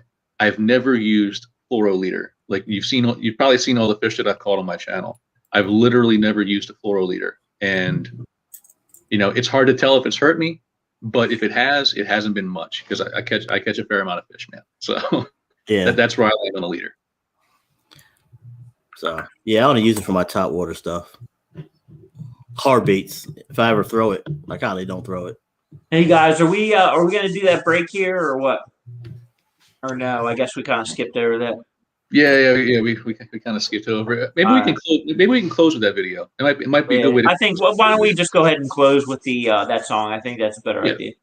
Okay. So I mean, we're a Cool. little over an hour. I'm still having fun. I don't know if anyone has to Yeah. drop off, but I'm still having fun right now. No. Oh, Well, we we're lost still Butch. going. Stuff, which- I mean, if we got any more questions coming in, what useless on frogs? I guess swivels. No snap. Yeah, no snaps. No. Palomar not. Yep, Greg. That's what I Absolutely, want. absolutely. What the? Have any of y'all tried that Bangkok hooker knot? Eh. Say hooker knot. Yeah, it's his name. If you're not familiar with it, Bangkok hooker on YouTube. He's an OG snakehead guy. Like I think he's over in Thailand. I could be wrong, but I know he's in Southeast Asia. Yeah. So I'm not just throwing out crazy names, but Okay, babe. he has a special knot that he ties. Look it up. It's hard to describe. That just runs the braid over on itself a lot, right at the connection point to the lure, to prevent being cut off. So I haven't tried it personally, and I haven't had a lot of cutoffs because snakehead they have teeth, but they don't have cutting teeth like a pike or a pickerel or a muskie. They more so have gripping teeth. So I haven't really had a cutoff issue when it comes to snakehead for the most part. Tommy, you want to answer that one? That was a cutoffs. the knots and cutoff, remember? Oh, yeah, that BKD video. Oh yeah. Yeah, so that's probably one important thing to mention is to always check your line for phrase and retie often. Yeah, I mean, if I catch a big snakehead, especially, I'll retie after every fish because I've lost really big snakehead because I didn't retie. Yep. So if you look at some of the stuff that Greg's actually giving you some good ideas, we didn't even get to the equipment part. So a lot of people. So I know I use Berkeley X9. That's just what it is. I actually frogged with 30-pound before because I looked at the brake strength and I actually tested it and actually pretty good. But 50-pound braid is for me is standard. I've have dropped down to 40 just to get me the longer cast, and that's just me. Like Greg was saying, I'm looking at his questions. He said everything you do for bass fishing is the same thing you can do for snakehead fishing. There's nothing different. And I've watched him jig some snakeheads out of cover. So you know what I mean? So it's nothing real. If you don't want to look at videos and you want the basics, you can look at bass fishing videos and apply those techniques to the snakehead videos. Steve's got a lot of videos with snakehead fishing. So you can incorporate whatever you want to do and develop your own style. He also said 14 to 15-pound fluorocarbon on moving baits. I suck at fluorocarbon. I ain't gonna lie to you. I could throw it. I get so mad with that. But so I see a few comments over here in the chat about guys like see the one guy called a 10-pounder over at Calverton. Another guy saw a guy catch a 16-pounder. There's actually one program that we're going to get started here at Outlaws that I want to run by y'all. When you catch these snakehead, post it on the Snakehead Outlaws Facebook page. What we're going to try and do in these future live casts is at the beginning of the video is highlight all y'all's catches. Okay. Yep. So when y'all get on these nice snakehead catches, post them on Snakehead Outlaws. We'll save that photo and then we'll give you a shout out at the beginning of these live casts so we can share your catch with everybody, man. So make sure that you're posting on Snakehead Outlaws over on Facebook, and we'll get you on there. All right. We sit on any questions? Somebody asked, what are the hot spots right now? What? Well, look, I mean, when it comes to that, we're not burning any spots. I mean, the point of it is just like us, you need to put in the time and effort, do your research, go on Google Maps. There's plenty of videos out there from Steve and other guys that will detail how you can use Google Maps to find these spots. Now, I know myself and my uncle, we put in a lot of time and effort exploring new water, and it's paid off. And if you're not willing to put in the time and effort and you just expect to go out there and catch fish, then you're probably not going to do the best. And you got to be willing to put in that effort and for that payoff. Yep. Now, the one thing I will say is that like you hear a lot of talk in the snakehead world about east side and west side of Maryland. East side is going to be the eastern shore, and that's when you're talking about the Delaware area, the Blackwater area, that kind of shallow marshland, those tidal marshes. Generally speaking, every single year, they're going to warm up faster, the water temperatures there, than the west side waters. And there's reasons for that. I think one of it is all the detritus, the decaying material that you find in that tannic water in those tidal marshes on the eastern shore. Because it's such a dark bottom and shallow, the sunlight hits the bottom, helps warm the water faster. I think it might even have to do with the release of methane and other gases from the decaying material on the bottom over there. But whatever the factors are, the water on the eastern shore warms faster. So this time of year right now, especially with the cold front we've had roll in recently, if I'm going snakehead fishing, I'm probably going to the eastern shore because those waters warm faster. Now, does that mean you can't catch them on the western shore? No, that's not what I'm saying. I know guys who have caught or been catching snakehead on the western shore, like in the Gunpowder, in like the bush, that type of area, and they've been catching them since around March 11th, March 12th. So you can do it. But if you're going to ask me where the hot spot is for snakehead right now, I'm probably going to say the eastern shore because it warms up faster. Now, this next question is not for me. Which one of y'all want to take that one? So Steve doesn't use bait casters. He's a spinning guy. I only use my spinning stuff for technique specific stuff. So now I've got some that I use for like when me and Tommy go out in a boat for jigging stuff, and I've used it for snakehead just so it doesn't sit there. But I always use a bait caster. I use the SLX DC, the Corrado DC, or just the regular Corrado, because it took me forever just to use the Corrado. I mean, I could throw bait caster, but Greg on here, he's like, yeah, you need to throw fluorocarbon one day. So I actually got the Corrado with fluorocarbon. It's still sitting in a box when I put it on. I never even used it. So, but I use, that's all I use. I know Tommy, he uses both. So now, what kind of lures do y'all like to throw on the bait caster? Well, honestly, because depending on which one you got and the setting, you could throw whatever you want. Yeah. So, and it's they got harder to throw like the lighter baits though. Yeah. So unless you use the finesse, they like the finessey stuff, the BFS stuff. Yeah. So, but I like the harder stuff. I use my like Steve Greg said, you'll catch more, lose less with a bait caster. Nah, I'm working. That's not true. On it. I should be heading out. I am branching out. I know for myself, I use spinning and bait cast setups, and I like to focus on my hollow bodies on my spinning setups.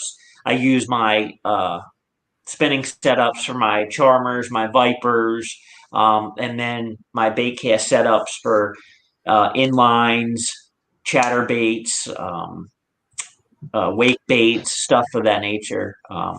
So I tend to lean. I'm like lean in both directions, and I have both setups for different applications. So. Oh, so I'm assuming it's in the work, Steve. So I'm thinking that's Caddy. That's Shane. What's up, Shane? That's Shane. Yeah.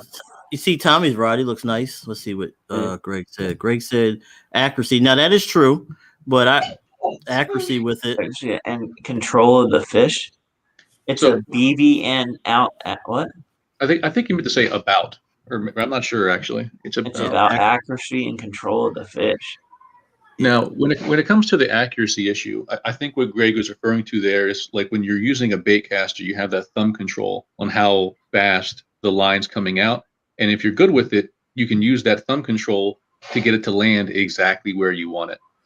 Like it's like there's a workaround with a spinning reel. If you've been using one for a long time, you'll cast with one hand, and I'll actually use my fingers and control the line coming off the spool with the spinning reel. And so I can get pretty close to replicating that kind of accuracy that you get with a bait caster. But I mean, just my opinion, I'm curious enough about it that I'm getting a bait caster and I'm going to be trying it out and seeing what I can do with it. That's in the He's works. popping the baitcaster cherry, boys. Popping the baitcaster cherry. Hey, Hey, so it's so coming. so somebody said Snakehead DMV said accurate and reliable, and Greg said it takes practice, which is true. It takes practice, and I'm surprised Doug's not in here to chime in on his 2 cents because Doug is hilarious. He will get on you about the baitcaster. Well, I mean, when it comes to spinning rods, just like Steve said, I mean, it's pretty easy to simulate the same thing with controlling your cast with your finger as well. So, I mean, it goes both ways. I mean, I can be dead on accuracy with a spinning rod as well as a bait cast. So you just got to be versatile. Some guys aren't versatile. Jesse, there's a question for you, buddy. How do you become an outlaw? Well, so we have an application process. There are a lot of things that go into it. You need to have an active IG account, an active Facebook account, and YouTube, Fishbrain, Twitter, and you need to be posting regular content. You need to be creating YouTube content that's engaging, and you need to be an overall elite angler. And if you are interested in becoming an elite member, you can PM me, and we can get into further detail of the requirements. Rashawn, that might be for you, man. That's a technical question. I know you love. Man, I'm gonna tell you, I love tech. I by far this honker for me is like money. Like I said, I've caught redfish on the Maracker, so I mean, I don't even know what to say. I caught a lot of fish on it. Now Jesse's gonna pull up his snake charmer. And I got one here. Yep. So And I mean, then, that Teckle makes great stuff. Teckle obviously makes great stuff. The size of it is a little bigger, and the hookup ratios aren't as accurate as our lures. Our lures are definitely have a better hookup ratio. But we do love our tackle stuff. I'm not gonna lie, I do throw tackle stuff as well. So I guess I should do a video one day on how to increase your hook ratio on the tackle because you can. Yes, you should. You can. John Hoska did one too, but there's another way. I found it in Japan that they used. I actually got the slideshow. I think I'll do that. Sound like a plan, Tommy? I know Tommy can do a video with it. I got thousands of tackles from Japan, different colors. So I think Hideki has a video. He posted too. Yeah, he posted too. And actually, Hideki donated products for the giveaway that's currently going on the Snakehead Outlawz page. And that's another thing. The prize packages for what you have to do are absolutely humongous. We actually had a member, Dana Felix, donate money today for me to go to Cabela's and actually purchase more lures for the giveaway, which was extremely nice of him. He's an awesome person. And but without that, still the prize packages are insanely huge. And we'll have graphics made up Monday and to show those prize packages off, so you guys get an understanding of just how big they are. And you're willing to put in. If you don't have an IG account, it takes you 2 minutes to make one and follow us. If you don't have something, it's well worth it to put in a few minutes to have the opportunity to win some of these prize packages. It's 15 winners. You can get additional entries for every 2 members that you invite, and they're accepted. You can also get an additional entry for sharing to your stories for 3 consecutive days. If anyone has any questions on the giveaway going on, feel free to PM me and I will help walk you through anything. Hey, so we got one for Ricky Pate. So hey, what? Ricky Pate. Hey Ricky, so this is what I'm gonna tell you to do. DM me and I'm gonna put you on Snakehead on the NAS Pax River because I already know where they're at. So I already put you on there. So just DM me because not a lot of people can get on there. It's pretty decent size in there too. So Yeah, there's good snakehead in the pack. There's no doubt about it. But especially on the NAS. So his hip. Hey, if you're still in here, just PM me. I'll put you. I'll take you to the spot out there. All right. So let's see. All right. What else we got? I'm trying to get these. You got some good questions in here. Shoot. So Greg said he only used spinning rods for drop shot and Ned rigs. I do the same. Here we go. What is good water? Ooh, there we go. That's a good one. Who wants it? Go ahead. Take it. All right. Go ahead. You're jumping at the bit. I see it. Go ahead, Feel Steve. it. Go ahead. All right. So for the water temps, What's the magic number? The magic number? Yeah, there's a magic number. For me, I think the magic number is probably about 65 and up. Now, what you think? Go ahead. Go ahead. What you got? 61. 61? So he said 61. 61. Yeah, 61. We're getting solid, feeding. But we actually was catching them. Me and Kevin was catching them, and we caught them on top water, and it was like what 40, 48 degrees. Yeah, not to say that you can't catch at those temperatures, but the action is going to be a lot more steady at that 60 to 61, 60 to 63 range. You're definitely going to have a lot more action. Now, is it doable? Of course it's doable. I mean, Butch caught on top water in 30-degree weather. So, I mean, anything's possible. So I'm going to retroactively change my answer here and go back with what Jesse just said. Because the thing that occurred to me is that once you get into the 65 range, that's probably when you're going to start seeing more spawning activity. Yep. So the lower 60s is probably when you're going to get your best kind of pre-spawn bite. After that, you got to deal with the spawn and wait for that to be over. And by then, the water temps are way above that, and the bite can be fantastic. But yeah, about low 60s. Let's call it that. All right, who else we got in here? Greg says 60 and up. You see that, Rashawn? That's for you, bro. I see it. I can make that happen. Hold on one second. I got Erica came down and she needed an extension cord. Gotcha, bro. I'll be right back. If that I see somebody asked a question about what's your IG.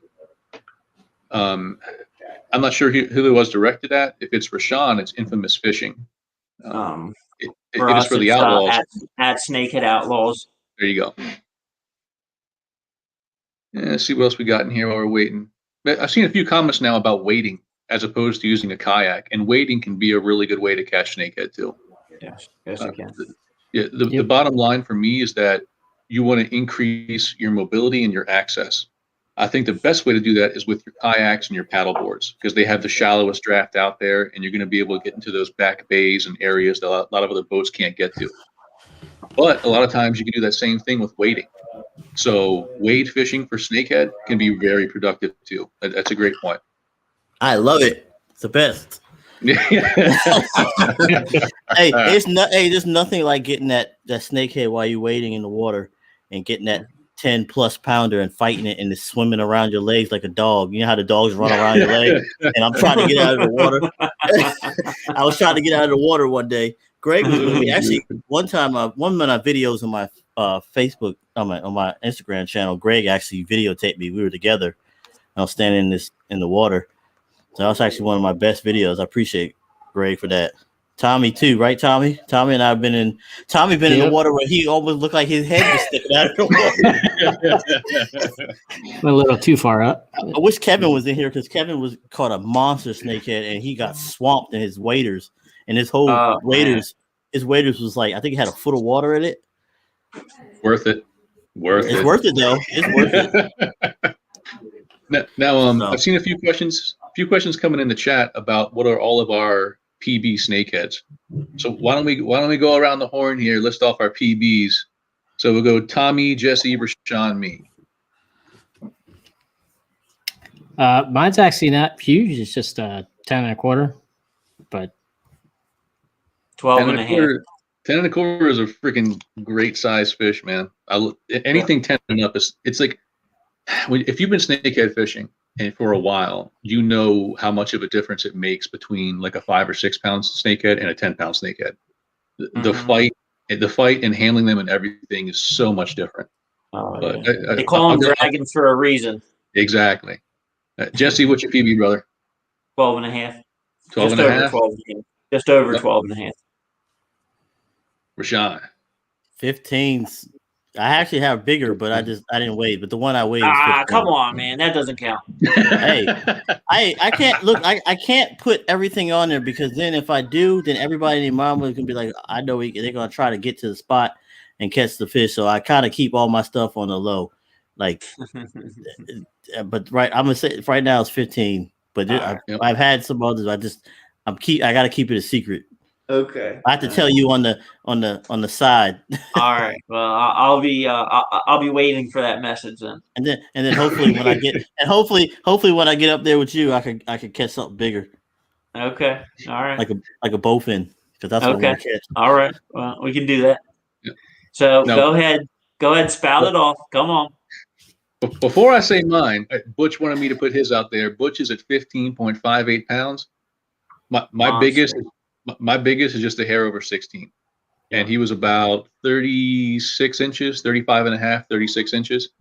So that was actually during a team meetup, and we were all out together. And then afterwards, we all gave you a bunch of shit, and you went home and actually put weights on your scale to verify because we were breaking your balls so bad.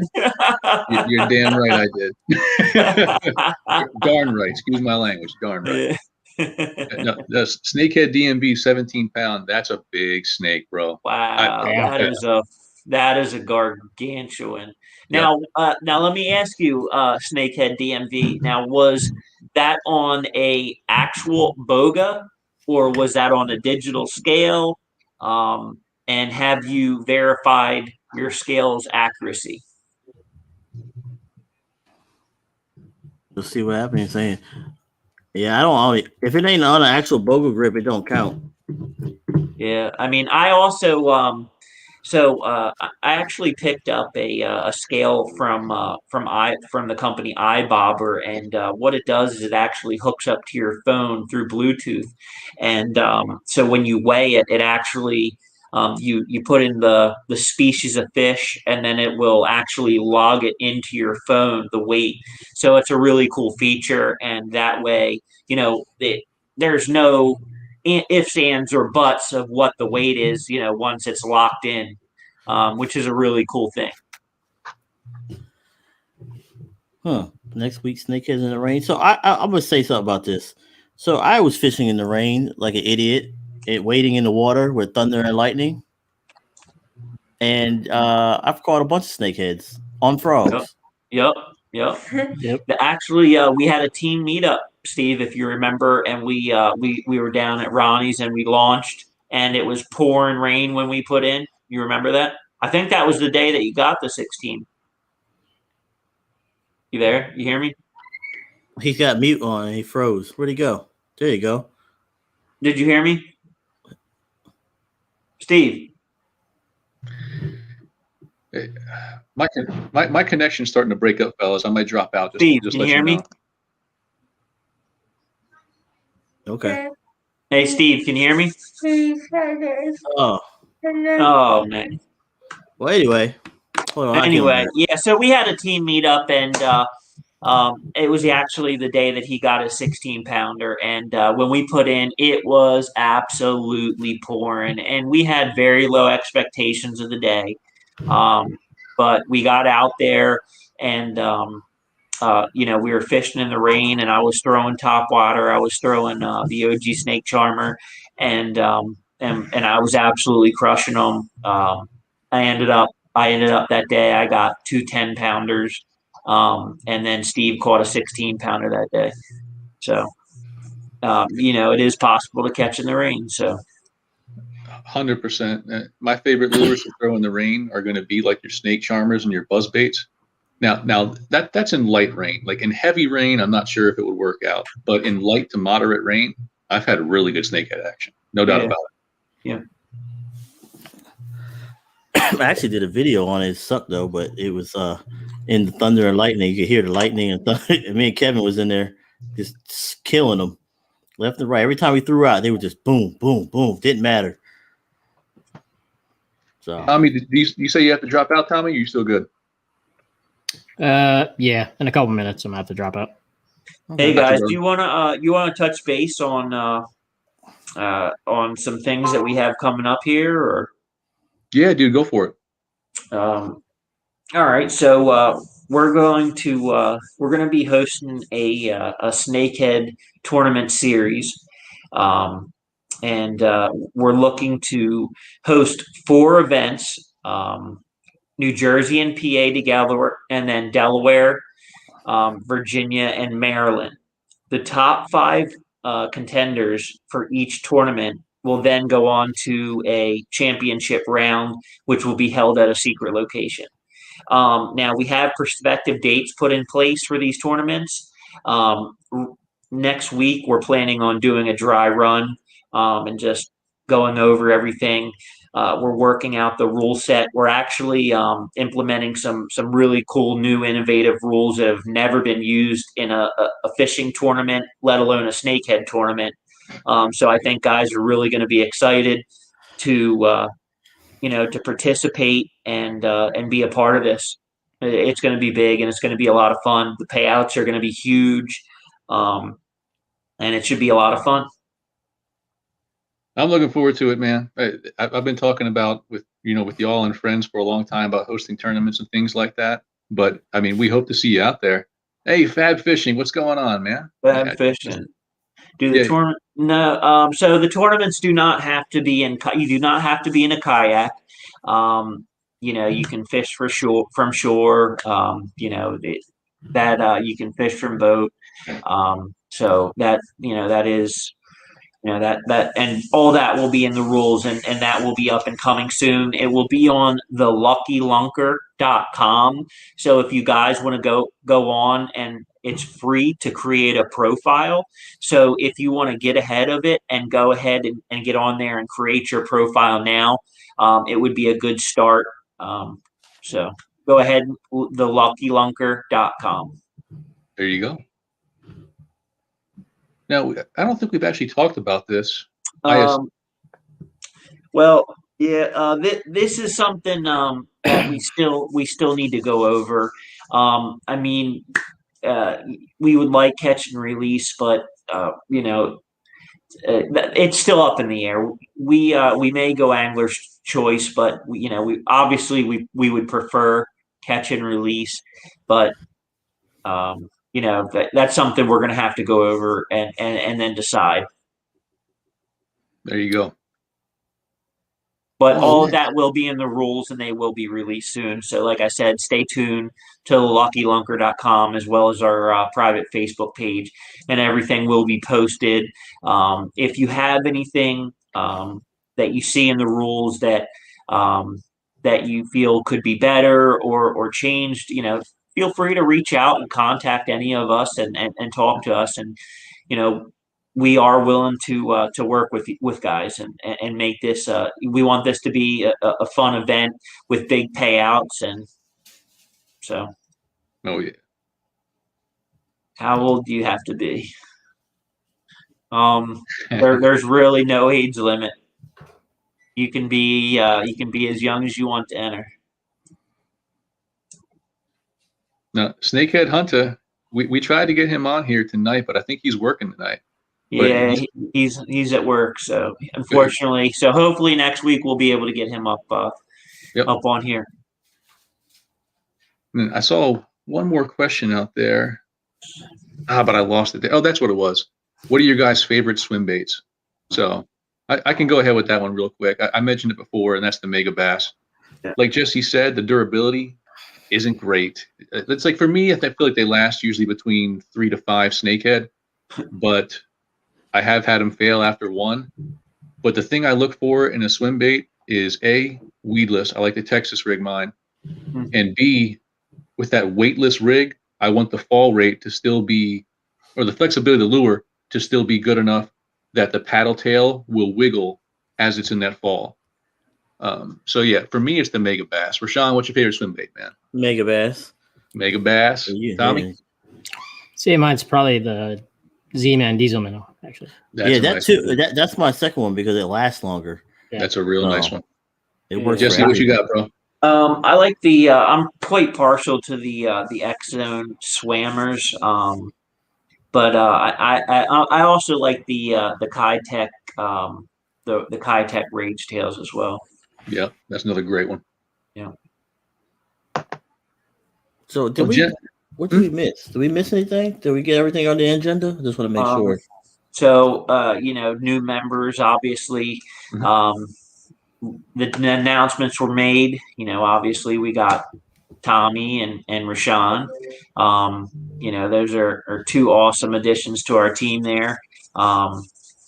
Anything else? I mean, should we get into our new sponsors, or should we do that at another time? And let's go into that. So hold on, let me get there. I mean, why don't we hold off and let's leave them waiting a little bit. Let's leave them waiting. We can't put all the cards on the table. You got to leave them guessing a little bit. I see Kana Argus out there asked us, "Are you guys ready to be the Guggen squad of snakeheads?" Absolutely. Yes. The answer is yes, brother. Hey, so be ready because we got some crazy challenges coming. So we're just trying to plan this out. This is going to be very interesting. Yeah. So this is going to be a huge season for us. Absolutely huge season. We're coming in strong and hot this season. And we've landed a handful of new sponsors. Mainstream major sponsors are taking notice, and we're doing what we need to do, and we're going to continue to progress and set our standards high, keep our goals, and meet those goals. And we're going up, and that's the only place we're headed. There you go. So keep in mind, we're not just doing fishing stuff. We're doing stuff to help the community as well. Yep. So it's not just going to be fishing. So if you want to take part in some of the action that we're doing, you feel free to come out and assist, because that's the only way we can improve our waters, by helping community and stuff like that. So giving back. We have the St. Baldrick's tournament. It's for St. Baldrick's Children's Hospital for kids with cancer.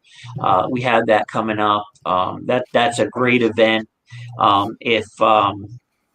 If you guys would participate, that would be awesome. Anybody's willing to come out. Most of the proceeds go right to the Children's Hospital, so it's a great cause. Snakehead Outlawz is sponsoring the tournament, so we're going to have big prize packages, of course, for the anglers. There's also other major sponsors that are going to be donating products. The overall payout is going to be good. It's going to be out of Furnace Bay on the Furnace Bay on the upper bay or whatever. And it was a largemouth bass tournament, but I actually got Grant Morris to throw in the largest snakehead because just for fun, and he was willing to do it, so that was really cool of him. Yeah, buddy. Favorite custom rods. I think that's pretty easy one. Shane Crowley, he is a artist when it comes to making custom rods. Not only is he amazing at making beautiful rods, but the rods are functional and they work great for snakehead fishing. And not many rod makers can say that. Snakeheads really put a lot of pressure on rods, and they can break rods, and Shade really makes an incredible, one-of-a-kind, unique rod. Yeah, I mean, I put that thing to the test about as far as you can, and I love it, from the ergonomic grip to the action and everything else. That 16-pounder that I got, he hit a mega bass spark shad on an underspin, but he hit it probably about 10 feet from the kayak. Mm-hmm. So that fish was full of energy, that 16-pounder right next to the kayak. So, I mean, it handled that fish like a champ, just like a champ. So I'm a huge fan of Katie Lynn too. So it seems like we're slowly having people drop off. We're coming up on 9 o'clock here. Good show. Thumbs up. I accept all challenges. See you out there. Good deal. All right. You guys want to and thanks for watching, folks. Thanks for the comment there too. Like we said before, we're trying to do this on a weekly basis. So whether it's sharing all y'all's catches that you post on Snakehead Outlawz, providing you with the most recent updates and fishing reports, we hardly even got into that today. Honestly, we kind of touched on it, but come this weekend and next week, we're going to be hitting the water hard. So we're going to have a lot of good information for you about what they're hitting and what's going on. And we'll keep you all up to date with different updates and happenings, man. A lot of good video content coming. So yeah, a lot more videos are going to be coming from the actual Snakehead Outlawz Elite YouTube channel. So make sure you're subscribed over there. Yeah, like and sub. And again, make sure you take part in this giveaway we got going. There's 15 winners, so your chances are really good. Grand prize is a custom built Katie Lynn Snakehead rod. I mean, the prize packages are absolutely huge. So 15 winners, that's a good opportunity for you to win. So be sure to take part in it. So we got some questions here. Somebody asked if we ever fished Wason's Corner. Yes, I have fished Wason's Corner. Big Bass. Well, he asked about JLS rods.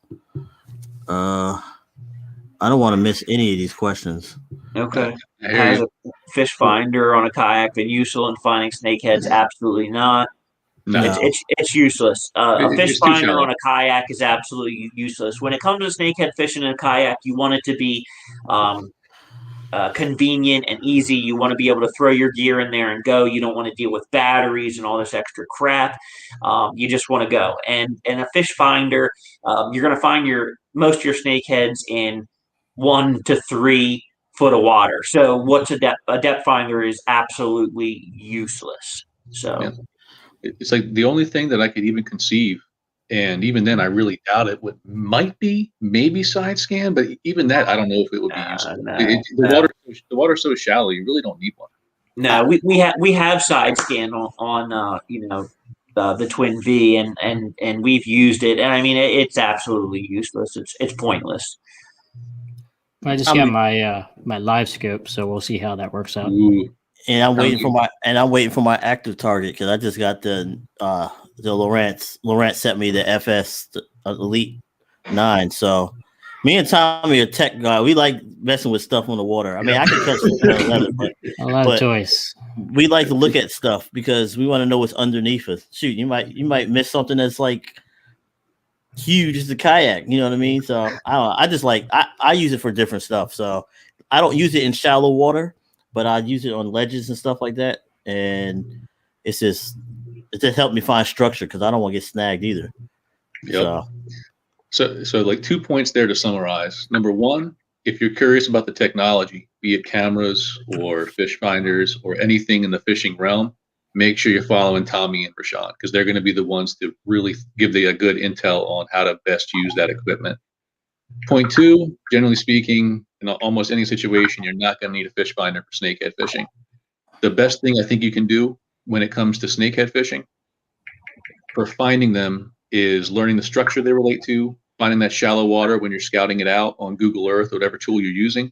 And then once you're on the water, pay attention to your environment. Like that's one of the biggest things that I like to tell people is to pay attention to what's going on around you, to all the details. Because even a 30+ inch snakehead, they are really good at stalking. It's like you may not see anything to give away their presence, aside from like the tiniest sip at the surface when they're getting air, or just a slight movement. The slightest movement in the weeds can be a massive fish. So pay attention to your surroundings when you're snakehead fishing. He's waving back to you. Dana just messaged me and I told her he was waving. She was waving to him. So good deal. Hey, good deal. So Greg did post something about his Mega 360. He uses it for shallow water, but Greg fishes everything, so he catches some big fish. So, and he does that for his the tournaments. So it's a little different, the bass and stuff like that. And sometimes like you said, if we get too shallow, we can't even use the fish finder. So that's in the kayak. Different on a boat because we can go some places boats can't go. So Yeah. I guess next. Go ahead. Snakehead DMV. If you're looking for Tommy's handle on IG, that's Tommy Tech Outdoors, right, Tommy? Yeah. Yep. Hold on. Closer. There you go. Outdoors. All right. So did we miss anything? I guess next week we could do equipment. Really go over equipment. I know this was the first run for us, trying to get it down packed, and we didn't put any videos up, but we can work on that for next time. Hey, so I do have a thing for y'all. If y'all have any like, if you want, like, you got some pros and cons, or you want something, let us know what we need to fix. We take constructive criticism. I know a lot of people don't, but we do, and we always want to improve. I want to get more than 43 people watching. I'm not mad at that, but I would like to get more. So just let us know. We'll get word out there a lot more on the future podcasts, because I mean, we tried to do a little bit of marketing for this one, but time and everything. It's like you heard Jesse. We're planning a lot of stuff right now, so just keep an eye out for the updates. We're going to get the updates out there and the news to you as soon as we can. Yeah. So we'll do a lot of stuff coming. Just keep it a lot of challenges and stuff like that, and we'll do it more. And whatever you give us back for pros and cons, we'll try and improve on that and make it better. And so we can make this enjoyable, not boring and stuff like that. Hopefully have more videos, because I know you got people like to watch stuff. So Yep. So like Rashawn said, if there's topics you want us to cover, send them our way. And that way we can make sure we address those topics. We might even have some video content queued up so we can show you exactly what we're talking about. But gentlemen, do you have anything else to add? No, I don't. Do you I'm want good to go here. put the little share the screen, play the song, or do you have it? Hey Jesse, do you have the BroNet queued up, or is that on the Google Drive? I want to make sure we got that. I sent it to the Google Drive.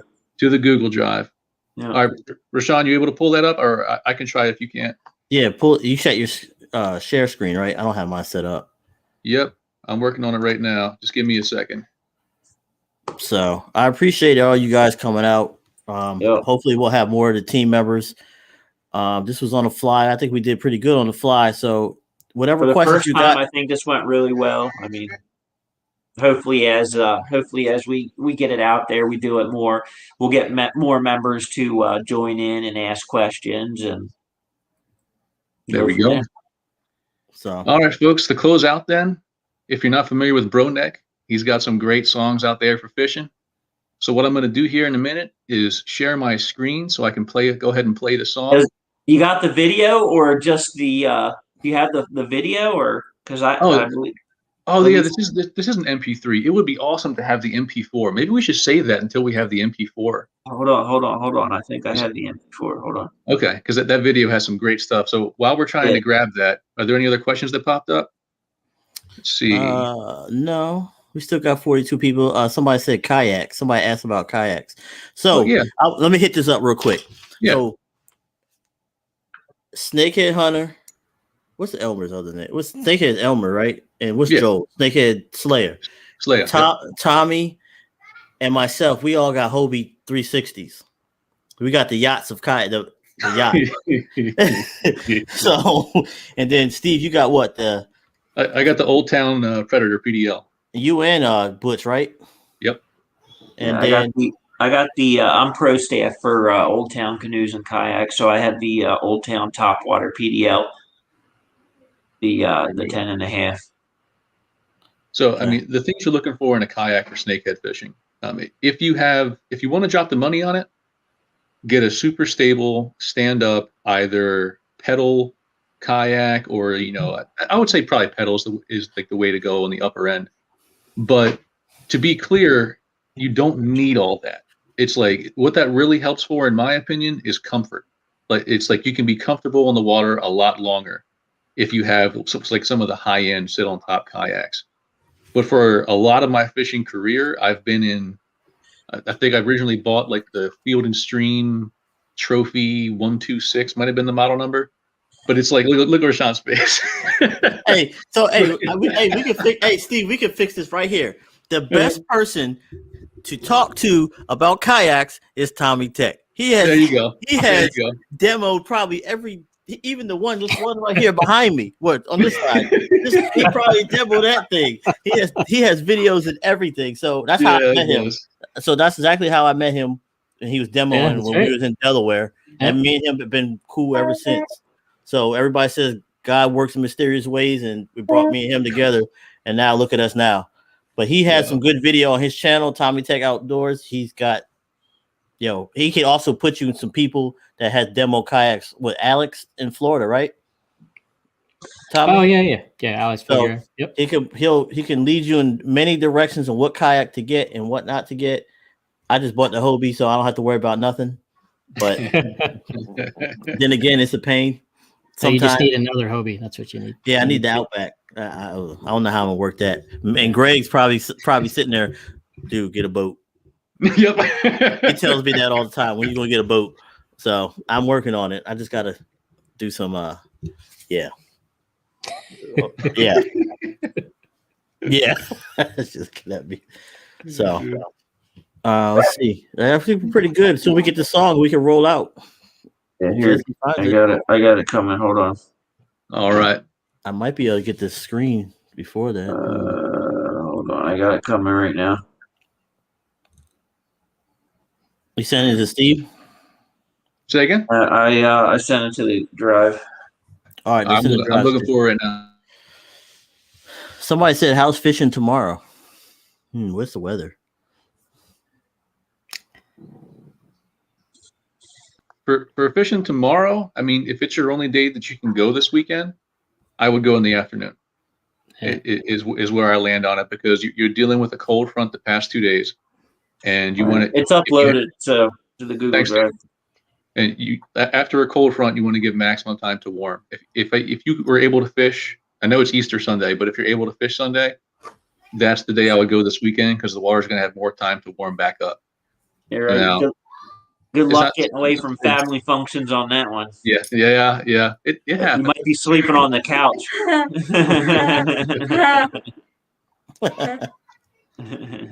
Got it, Steve? I'm doing a refresh on the Google Drive right now. On Easter, mommy, heavy on the couch, huh? Steve is the Snakehead Whisperer. Okay. You got the URL. Okay, I got you. All right, here we go. Okay, so share the screen. I can add it.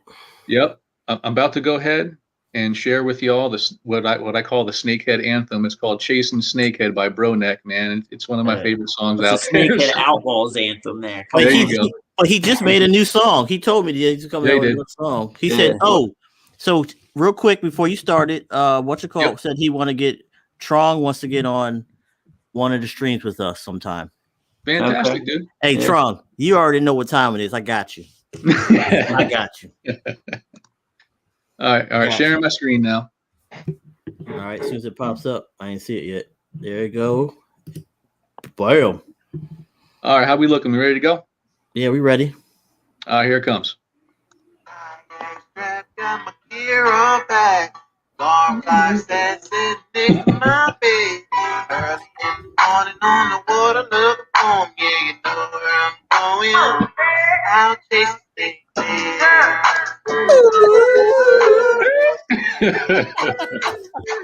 Yeah, do a little dance. Come on.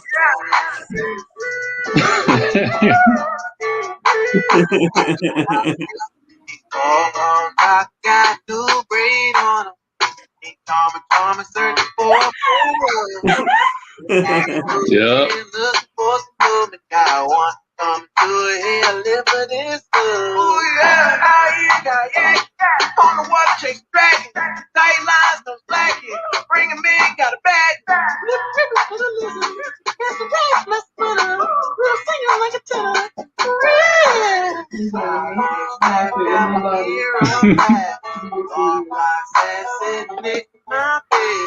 Early in the morning on the water, love phone. Yeah, you know where I'm going. I'm chasing Snakehead.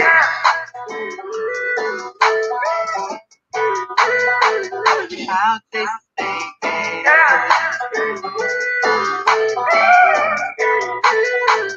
I'll chase the snake. With not what a weapon need. I'll know I control my gun. Captain Rock don't slay these dragons. I start the hook on them. Watch them run. Oh yeah, yeah. On the water chase dragons. Night lines don't slack it. Bring 'em in, got a bag. Good one. Real singing like a tenor. I've got my beer on fast. Long box ass sitting next to my bed. Early in the morning on the water, look phone. Yeah, you know where I'm going. I'll chase a snake.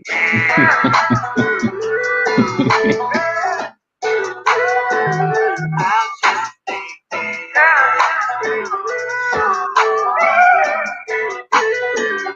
I'll chase a snake.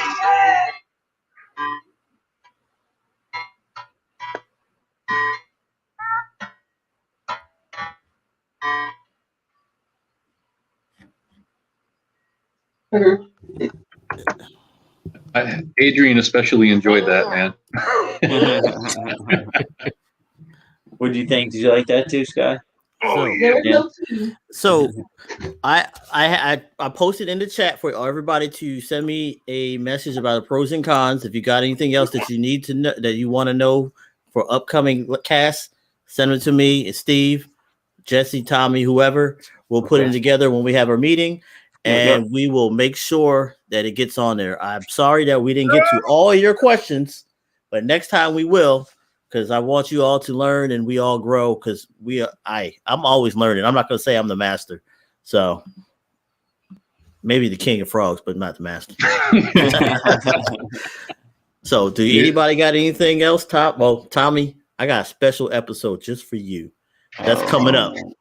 So, yeah. Did Bronex, did he say that he was doing another Snakehead song? Yeah, he came on and did say he hit me up, and it's something different. So, all right, well, let's go ahead and reach out to him and have him come out to one of our meetups so he can do another film session with us. And then if we can actually have a few other guys come out and help just film, I think it would really make the video that much better. So, hey, so real quick, I just want to go over some of the sponsors. So we got S&S Customs.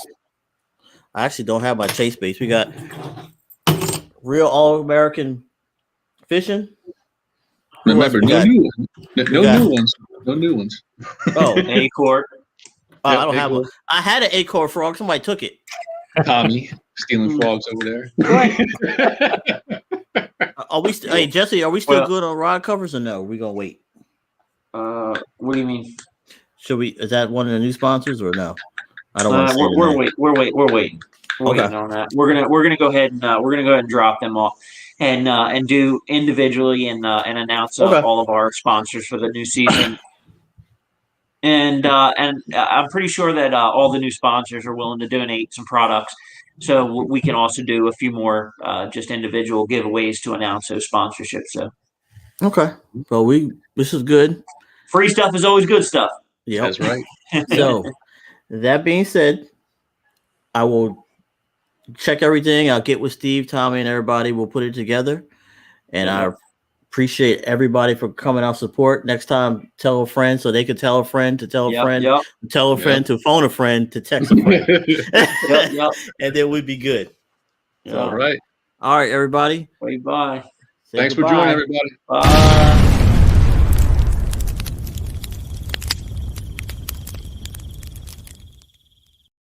Whoa. Give me a